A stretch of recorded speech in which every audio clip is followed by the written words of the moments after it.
Es lunes del Met, es el título de este noveno y penúltimo capítulo de la segunda temporada de Las Kardashian, en el que obviamente gira todo en torno a la gala, con los nervios previos que los podemos sentir en todo el capítulo, el estrés ese que se vive y también un poquito de lo que hacen después, que yo siempre me lo pregunto, me pica la curiosidad, vaya.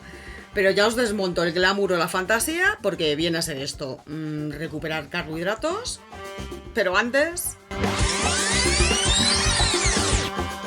Comienzan con una meditación a través de unos cristales, que siempre me ha llamado la atención a mí estas cositas, yo tengo que indagar. Para mí todo lo que relaje y de buena vibra, bienvenido sea. Pero ellos lo hacen también para agradecer a Marilyn Monroe de que Kim Kardashian pueda llevar el vestido esa noche. Y aquí tengo que reconocer que hoy me he puesto modo empática con Kim, porque sí que es cierto que están rodeados todos de objetos reales de Marilyn, ¿no? En la sala que han apañado ahí en el hotel, supongo que parece que ha sido un poco para ambientar el momentazo y además por parte del Museo Ripley's. Así que Kris fue convincente, ¿sí? Kim tiene un momento de los suyos diciéndole a Kylie que sabe que puede comprar todo lo que vea, pero que no lo toque, que por otro lado, aunque no suene como tal, podría ser una broma. Pero claro, como con ellas todo puede pasar, pues hay algunos que se pueden quedar con esta cara. La verdad que ya quitando la mirada acusadora, hay que reconocer que vivir un momento así para alguien que le apasiona la moda tiene que ser una pasada.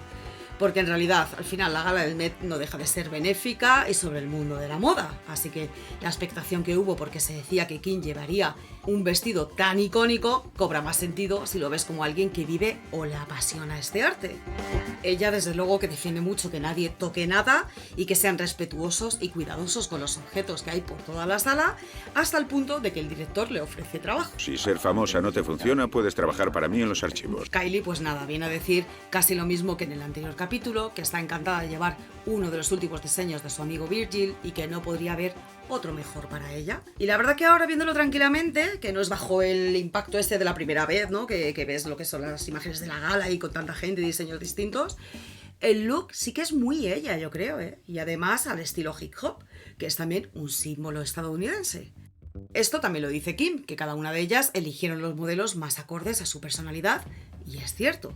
Luego sale Kurt, que la están peinando y está ahí con toda la pasimonia del mundo, algo que envidio de ella, aunque bueno, tener a alguien así a tu lado, depende en qué momentos te puede poner hasta más nerviosa.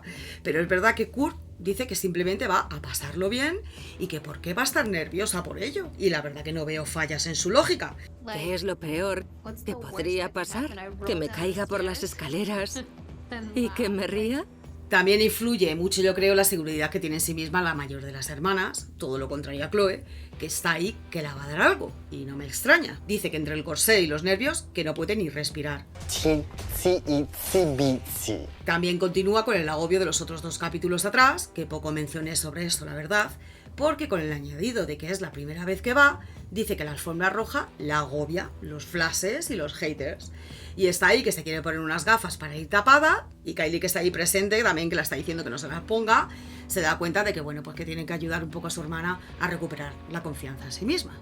¿Estás Kylie segura podría de llevar ti misma? pompones en la mano y Eres arrasaría igual. Que no creo que solo sea por el tema de las redes, flashes y demás, con lo que en realidad lleva 15 años lidiando, sino que más bien es el añadido de haber tenido una relación que te ha estado pisando la autoestima con engaño tras engaño, que eso pues deja hecho polvo a cualquiera o tocado como poco. Madre mía, esto es de loco. Quien sí se lo lleva todo de otra forma es Kris Jenner, que necesita una copa mientras se prepara con los nervios previos al show y muy acorde con Kim, yendo inspirada en Jackie Kennedy. Y además, como están esperando el veredicto del juicio, pues los nervios son aún más palpables en el ambiente, porque como dicen, todo queda en manos de un jurado y Kim sabe de buena mano que puede salir mal. Pero por fin se enteran del veredicto, una media hora antes de ir a la gala más o menos, que han ganado todos los cargos de difamación e interferencia en el contrato, aunque parece que han ganado el Mundial de Fútbol. Hola, mamá. ¡Hemos ganado! ¡Hemos ganado! Y Kris vuelve a necesitar una copa. Pero quien necesita un cubo para orinar, o en este caso una hielera, es Kendall Jenner mientras está yendo en el coche hacia la gala. Todo esto sumado a un ataque de pánico que le entra así de repente y bueno, monta un poco el show, se mea en el pie, pide perdón a Prada. Vamos, lo que no veremos de los gajes de ser modelo, porque a Kendall se le ve que improvisa como haga falta y no quiere interrumpir tampoco el trabajo del equipo. como toda una profesional que está hecha a eventos de este tipo. Y he de decir que para mí Chloe en su día me gustó mucho, quizá por el peinado, el conjunto, verla tan glamurosa, pero me ha pasado como con Kylie, ya me he puesto a mirarla tranquilamente y me doy cuenta de que para mí Kendall es quien mejor fue de todas. No sé, me gusta mucho el aire ese de lo que el viento se llevó futurista y con las cejas teñidas que en ella no se había visto todavía. Y parezco un extraterrestre, pero mola. Sin embargo, quien peor iba, por lo menos a mi parecer, y creo que esto fue muy hablado en general, fue Kurt, porque es que aunque fuera muy bien acorde con Travis, ¿no? Y que era así el conjunto, sí que es cierto que parecía que llevaba pues una tinaja, ¿no? O sea, no sé, era un poco raro, la verdad, no le favorecía yo creo que mucho. Y nada, también sale ahí en parte escenas Pete, haciendo la broma de que se va a duchar con Kim, y poco más. Quería que nos echaran slime en los Nickelodeon Kids Choice Awards, pero es lo que toca. De todas formas, siento si este resumen está siendo un poquito escueto y un poquito así como por encima. De verdad que estoy haciendo un sobreesfuerzo por traeros cada jueves el resumen. Me está viniendo muy mal entre este y el próximo capítulo, que espero que ya esté un poco más tranquila. Creo que sí, pero bueno, de todas formas, si no es así, intentaré compensarlo.